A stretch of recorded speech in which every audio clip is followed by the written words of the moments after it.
नमस्कार, शीतल की कहानियों में आपका स्वागत है। आज की कहानी है बहू का पछतावा।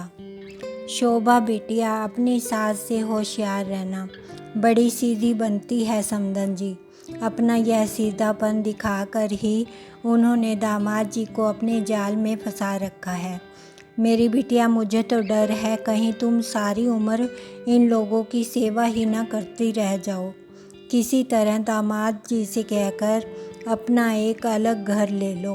शोभा की माँ अपनी बेटी को फ़ोन पर अनमोल ज्ञान दे रही थी। तो शोभा बोली, माँ आप चिंता मत कीजिए, आपके दामाद मेरी सारी बात मानते हैं। धीरे धीरे मैं पूरी तरह उन्हें अपनी मुट्ठी में कर लूँगी। बस कुछ ही दिनों की बात है, फिर आप देखना, उन्हें लेकर आपकी बेटी जल्दी ही अलग घर में चली जाएगी।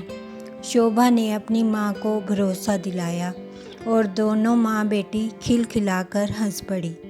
तभी बाहर से आवाज़ आई, अरे बहू, 2 दिनों से तुम्हारे धुले हुए कपड़े बाथरूम में गीले ही पड़े हैं, उन्हें छत पर फैला दो, नहीं तो खराब हो जाएंगे। सुनीता जी ने आंगन में झाड़ू लगाते हुए कहा।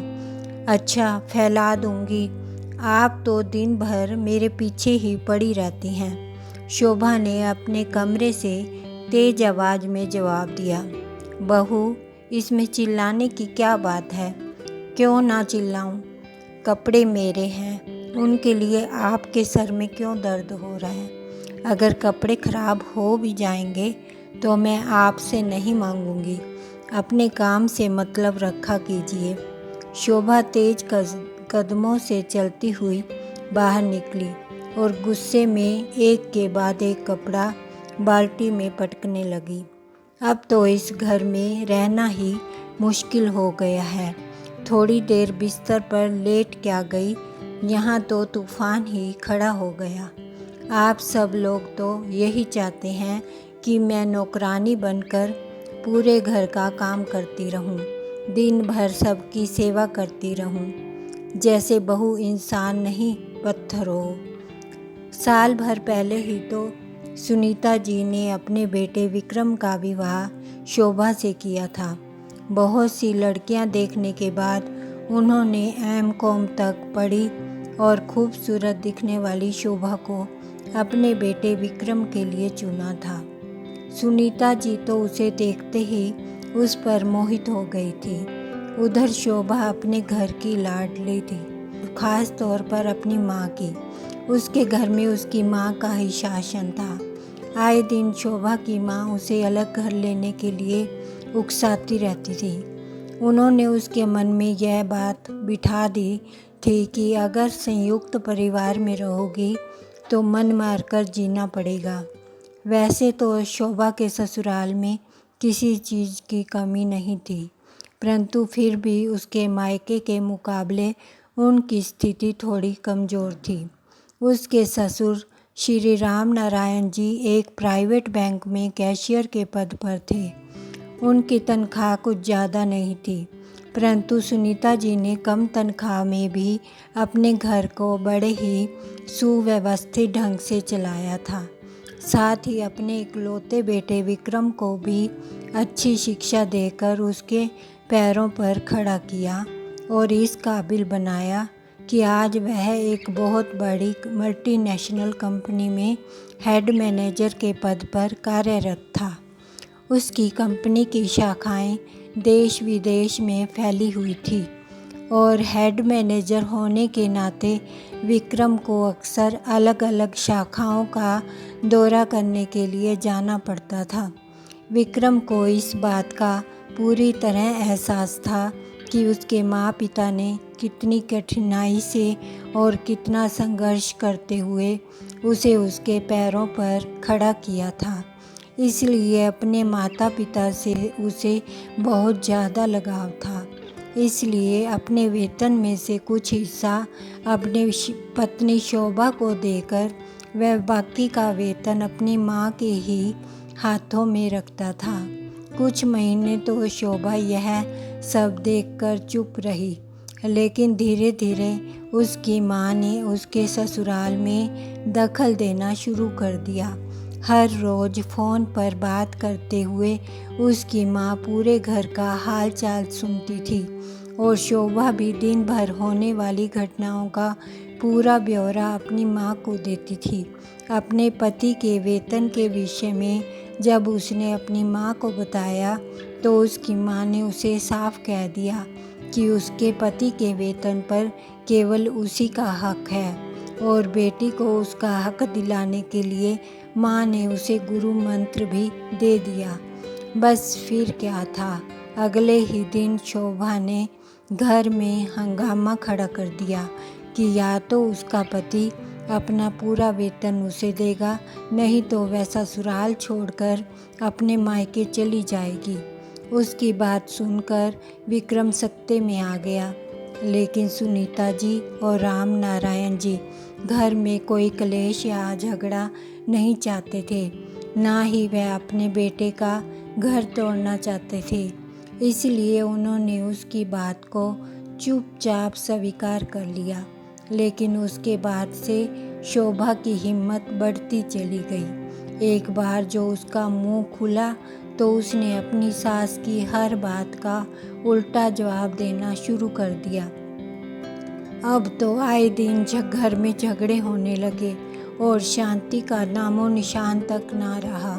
घर के झगड़ों से परेशान आकर सुनीता जी शाम को कुछ देर के लिए अपनी सहेलियों के साथ मंदिर चली जाया करती थी और राम नारायण जी, जो घर में हमेशा से शांति चाहते थे, अपनी पत्नी को समझाया करते थे कि बहू के मुंह लगना उचित नहीं है और वे स्वयं भी इसी कारण से ऑफिस से लेट आने लगे। इधर विक्रम तो दोनों तरफ से फंस चुका था। एक तरफ जन्म देने वाली माँ, जिसने अपने त्याग और बलिदान से उसे एक लायक इंसान बनाया था, उस माँ को वह कोई कठोर बात बोल भी कैसे सकता था, और दूसरी ओर अपनी पत्नी शोभा के सामने बोलने की उसकी हिम्मत नहीं होती थी। लेकिन शोभा आए दिन कोई ना कोई हंगामा खड़ा कर देती और दिन रात एक ही रट लगाए रखती कि वह इस घर में नहीं रहेगी। उसे या तो उसके मायके पहुंचा दिया जाए या फिर वे दोनों दूसरा मकान किराए पर लेकर रहें। आज शाम को जब विक्रम ऑफिस से आया तो सीधे अपने कमरे में गया। कमरे में शोभा विक्रम के कान भरने के लिए पूरी तैयारी के साथ बैठी थी। उसके बाल बिखरे हुए थे और अस्त व्यस्त कपड़ों में गुस्से में बैठी थी। यह क्या हालत बना रखी है तुमने अपनी, इस तरह क्यों बैठी हो? आज माँ से फिर से झगड़ा हुआ क्या? और नहीं तो क्या, तुम्हारी माँ ढंग से बात कहाँ करती है मुझसे? शोभा शेरनी की तरह गुर्राने लगी और दोपहर को हुई सारी घटना उसने नमक मिर्च लगाकर अपने पति के समक्ष प्रस्तुत कर दी और फिर शराफत की मूर्ति बनकर आंखों से आंसू बहाने लगी। विक्रम उसकी बातों में आ गया और फौरन अपना निर्णय सुना दिया कि कल ही वे लोग इस घर को छोड़ देंगे। यह बात सुनते ही शोभा की उदासी और आंखों के आंसू ऐसे गायब हो गए जैसे गधे के सिर से सींग। अगले दिन सुबह जल्दी उठकर विक्रम घर से निकल गया और शोभा अपनी माँ को फ़ोन लगाकर अपनी जीत की खुशी साझा करने लगी। दोपहर को विक्रम घर आ गया और आते ही माँ से बोला, माँ मैंने किराए पर घर देख लिया है, मैं और शोभा अब उसी मकान में रहेंगे। सुनीता जी को इस बात का अंदेशा पहले से ही था, इसलिए उन्हें कुछ ज़्यादा हैरानी नहीं हुई। भारी दिल से वह केवल इतना ही बोली कि अपने पापा को आ जाने दो, उनसे बात करके चले जाना। नहीं माँ, अब मैं किसी का इंतज़ार नहीं कर सकता। हर दिन के झगड़े से अच्छा है अलग रहकर शांति से जीवन व्यतीत करें। ठीक है बेटा, मैं तुम्हें रोकूंगी नहीं, क्योंकि अब तुम बच्चे नहीं रहे। जैसा तुम्हें ठीक लगे और जितने सामान की तुम्हें ज़रूरत हो ले जा सकते हो। वैसे भी यह सब कुछ तुम्हारा ही तो है। इतना बोलते बोलते उनकी आवाज़ कांपने लगी और दिल का दर्द आंसुओं के जरिए बाहर आ गया। कुछ ही देर में विक्रम जाकर एक ट्रक ले आया और साथ में कुछ मजदूर भी। 1 घंटे में सारा सामान ट्रक में चढ़ा दिया गया और उसी ट्रक के पीछे पीछे दोनों पति पत्नी भी अपनी कार में बैठकर चले गए। दोनों में से किसी ने भी जाते वक्त माँ और पिताजी से एक बार मिलना भी ज़रूरी नहीं समझा। इधर अपने कमरे में बैठी हुई सुनीता जी अपने दिल में दुख का सैलाब लिए कमरे की खिड़की से उन्हें जाते हुए देख रही थी। कुछ देर बाद जब राम नारायण जी ऑफिस से घर लौटे तो घर खाली देखकर उन्हें बड़ी हैरानी हुई। सुनीता, यह सारा सामान कहाँ गया? और बहू भी कहीं दिखाई नहीं दे रही। विक्रम ऑफिस से नहीं लौटा क्या? सुनीता, मैं तुमसे बात कर रहा हूँ। जी जी, क्या कहा आपने?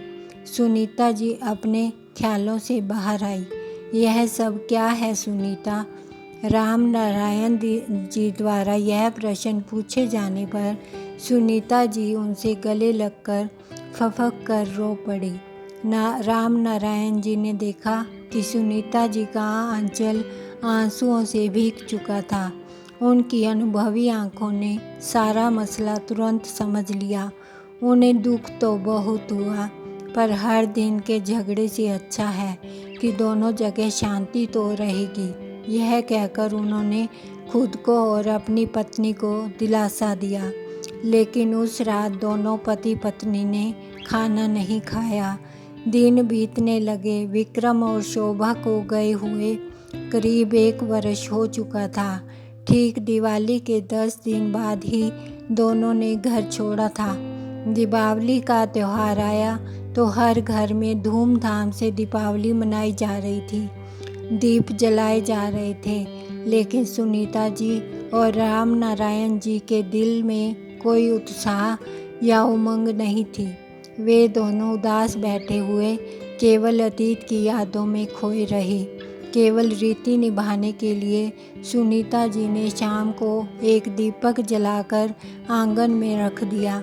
दीपावली के अगले दिन जब सुनीता जी शाम को मंदिर के लिए निकलने लगी तो उनके पास एक अनजान औरत का फ़ोन आया। पहले तो उस अनजान औरत ने सुनीता जी को नमस्कार किया, फिर बताया कि वह जल्दी ही दादी बनने वाली है।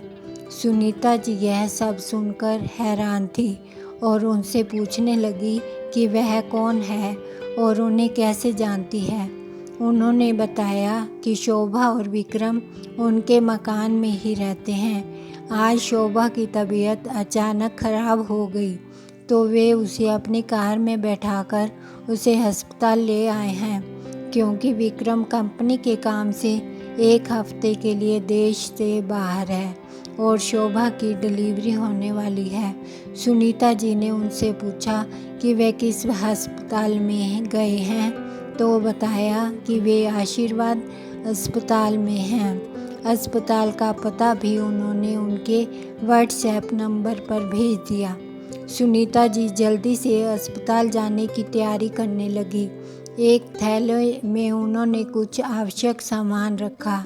अलमारी में जो पैसा रखा था उसे लिया और घर को ताला लगाकर ऑटो से आशीर्वाद अस्पताल चली गई।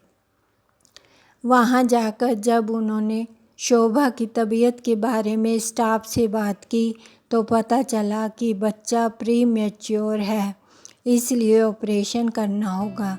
जब सुनीता जी नर्स से बात कर रही थी तब शोभा के मकान मालिक भी वहीं खड़े थे। वह समझ गए कि यह स्त्री शोभा की सासू माँ है। उन्होंने हाथ जोड़कर सुनीता जी को अभिवादन किया। तभी ऑपरेशन थिएटर से एक नर्स ने आकर आवाज़ लगाई, शोभा के साथ कौन है? डॉक्टर एक फॉर्म पर साइन करवाने और ऑपरेशन की फ़ीस जमा कराने के लिए बुला रहे हैं। सुनीता जी उस नर्स के साथ डॉक्टर के कक्ष में चली गई। उन्हें अपना परिचय दिया और बताया कि वे ऑपरेशन की फीस जमा कराने आई हैं। पहले तो डॉक्टर ने उनसे एक फॉर्म पर हस्ताक्षर करवाए, फिर ऑपरेशन के लिए 40,000 रुपये जमा कराने को कहा, लेकिन सुनीता जी के पास अभी इतने पैसे नहीं थे। वह बोली, डॉक्टर साहिबा, अभी तो आप 20,000 रुपये जमा कर लीजिए, बाकी के पैसे मैं अपने पति से फ़ोन करके मंगवा लेती हूँ, तब तक आप ऑपरेशन करें। माँ और बच्चा बिल्कुल स्वस्थ होने चाहिए, चिंता करने की बिल्कुल आवश्यकता नहीं है, सब ठीक होगा। आप यह पैसा रिसेप्शन पर जमा करवा दें और वहीं से रसीद ले लीजिए। डॉक्टर से मिलकर सुनीता जी ने पैसा जमा करवा दिया और वहीं से राम नारायण जी को फ़ोन किया और सारी बात बता दी। सुनीता जी ने शोभा की माँ को भी फ़ोन लगाकर सारी जानकारी दे दी। कुछ ही समय में राम नारायण जी बाकी की रकम लेकर पहुंच गए और ऑपरेशन थिएटर के बाहर एक बेंच पर सुनीता जी के साथ बैठकर इंतज़ार करने लगे। कुछ ही देर बाद एक नर्स सुनीता जी के पास आकर पूछने लगी, शोभा के साथ कौन आया है? सुनीता जी ने कहा, मैं हूँ शोभा के साथ, मुबारक हो, बेटी हुई है। नर्स ने कहा और बताया कि बच्ची और उसकी माँ दोनों स्वस्थ हैं। उसी समय एक दूसरी नर्स बच्ची को बाहर लाई और सुनीता जी को दिखाया। दादा दादी ने बड़े प्यार से अपनी पोती को देखा, फिर उसका माथा चूमा। सुनीता जी ने अपने पति को कुछ इशारा किया तो राम नारायण जी ने 500 रुपये का नोट निकालकर नर्स को देते हुए कहा, यह हमारी तरफ से आप सभी लोगों की मिठाई के लिए है। कुछ ही देर में शोभा को भी स्ट्रेचर पर लिटाकर वार्ड में लेकर आया गया। उस समय वह बेहोश थी। पास में ही रखे पालने में बच्ची को भी लिटा दिया गया। सुनीता जी वही एक बेंच पर बैठकर कभी अपनी बहू को देखती तो कभी अपनी पोती को। उन्होंने राम नारायण जी को घर भेज दिया। करीब 1 घंटे बाद जब शोभा को होश आया तो उसने आंखें खोल कर देखा। उसे हैरानी हुई कि उसकी सासू माँ उसके पास बैठी है और उसकी बच्ची उनकी गोद में है। मुबारक हो बहुरिया, लक्ष्मी आई है, बिल्कुल तुम्हारी तरह दिखती है, सुनीता जी ने मुस्कुराते हुए कहा और शोभा के सिर पर हाथ रखकर उसे ढेरों आशीर्वाद दिए। शोभा को बहुत अच्छा लगा। तभी उसके मकान मालिक भी वहां आ गए और सुनीता जी उन्हें कुछ देर के लिए माँ और बच्चे का ध्यान रखने के लिए कहकर बाहर सामान लेने चली गई। उसके मकान मालिक ने शोभा को कहा कि मेरी पत्नी ने जब तुम्हारी सास से फ़ोन पर बात करके तुम्हारे बारे में बताया तो वे उसी समय अस्पताल पहुंच गई, लेकिन मैं हैरान हूँ कि तुम्हारे मम्मी पापा अभी तक क्यों नहीं आए। यह सुनकर शोभा सोच में पड़ गई। शाम हो चुकी थी, लेकिन अभी तक सुनीता जी ने कुछ खाया पिया नहीं था। रात भर भी वह शोभा के पास बैठकर कभी उसका सिर दबाती तो कभी बच्ची को संभालती। सारी जिम्मेदारियां निभाते निभाते उनकी रात बिना सोए ही कट गई। अगले दिन सुबह राम नारायण जी अपने हाथों से चाय बनाकर अस्पताल में लेकर आए और 2 कपों में डालकर सुनीता जी और शोभा को चाय पकड़ाई।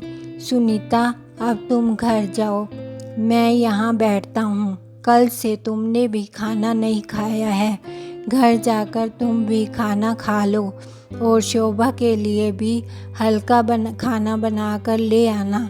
मैं यहाँ हूँ इन दोनों का ध्यान रखने के लिए।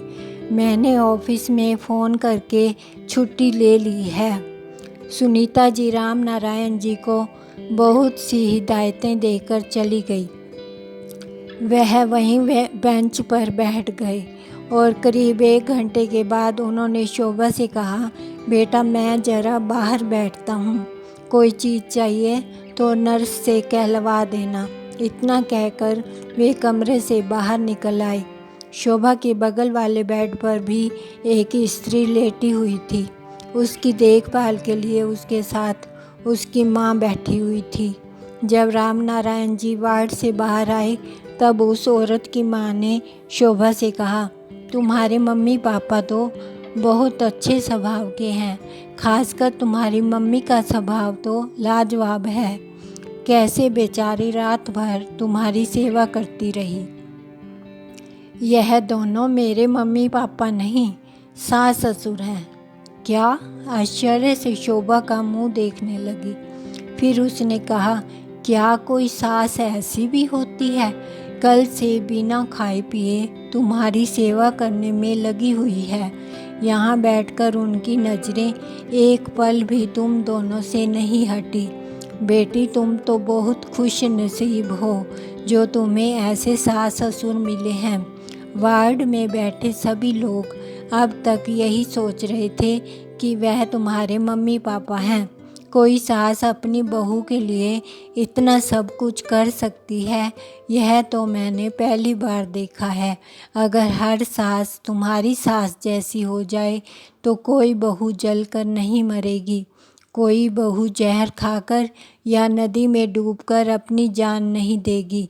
बेटी, मैं तुम्हें इतना ही कहूँगी कि कभी अपनी सास को कोई तकलीफ़ मत देना, कभी उनसे कठोर बातें मत बोलना, और अगर सच्चे मन से उनकी बुढ़ापे में सेवा करोगी ना तो इनकी आत्मा तुम्हें आशीर्वाद देते नहीं थकेगी।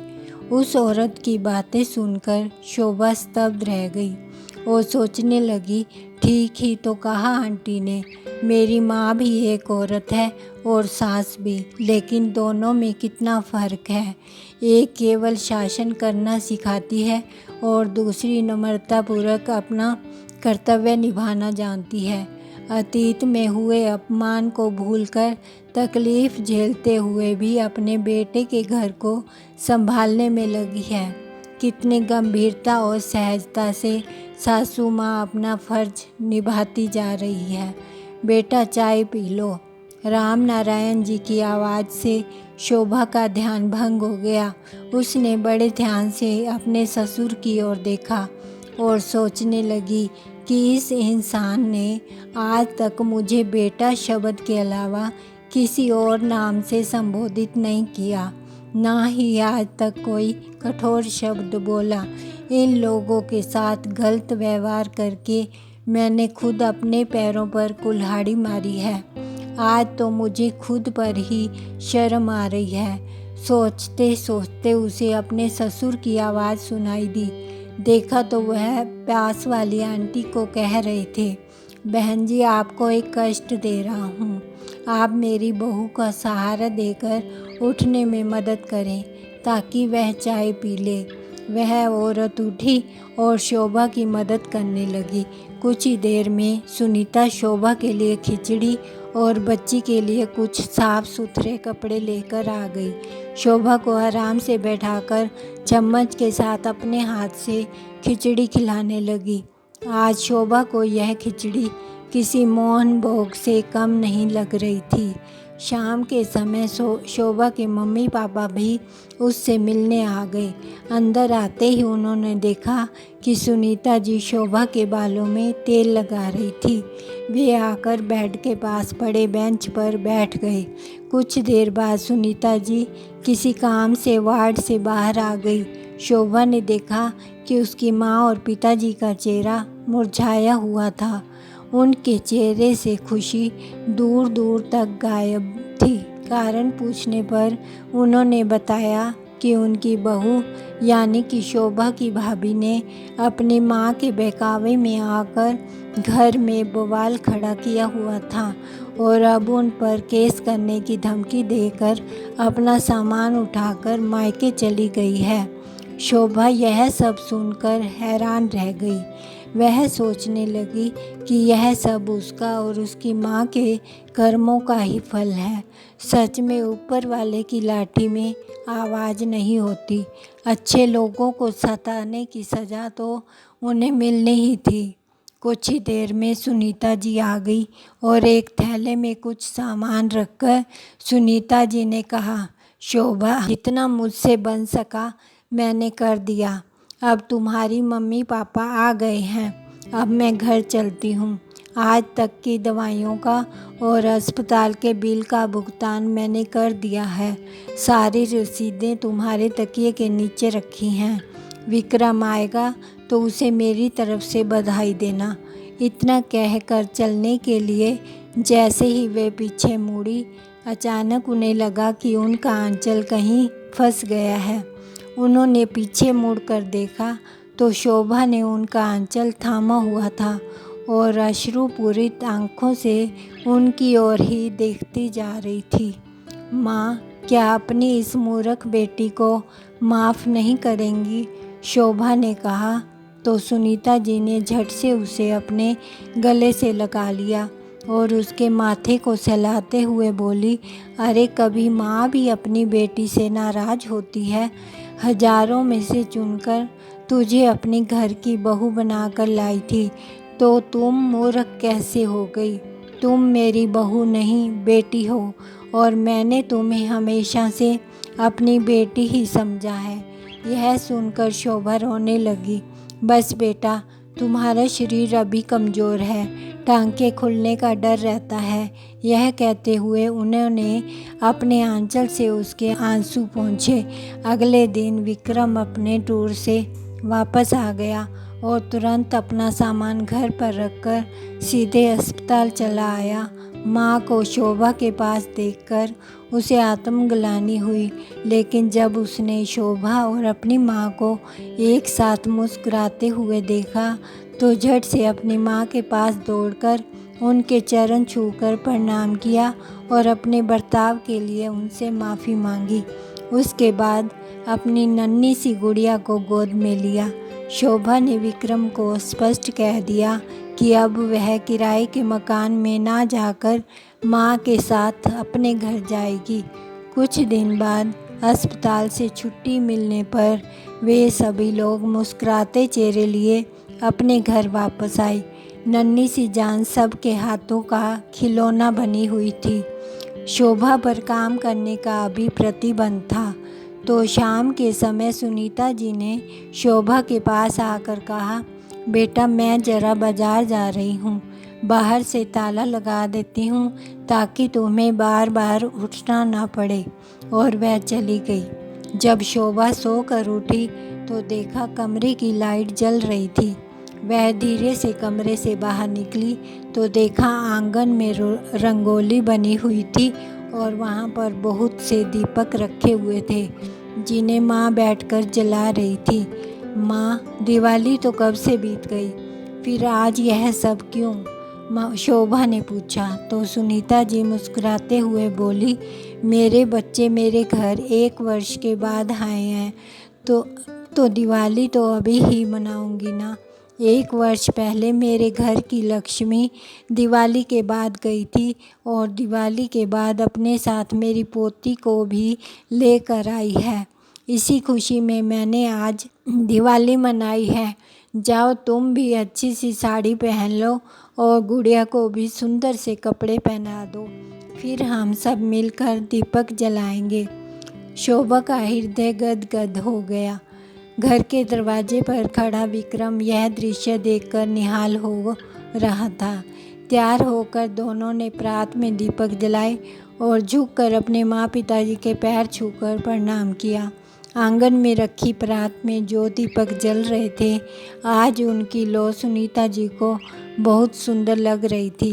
वह बिना पलक झपकाए उन जलते दियों को देखती जा रही थी।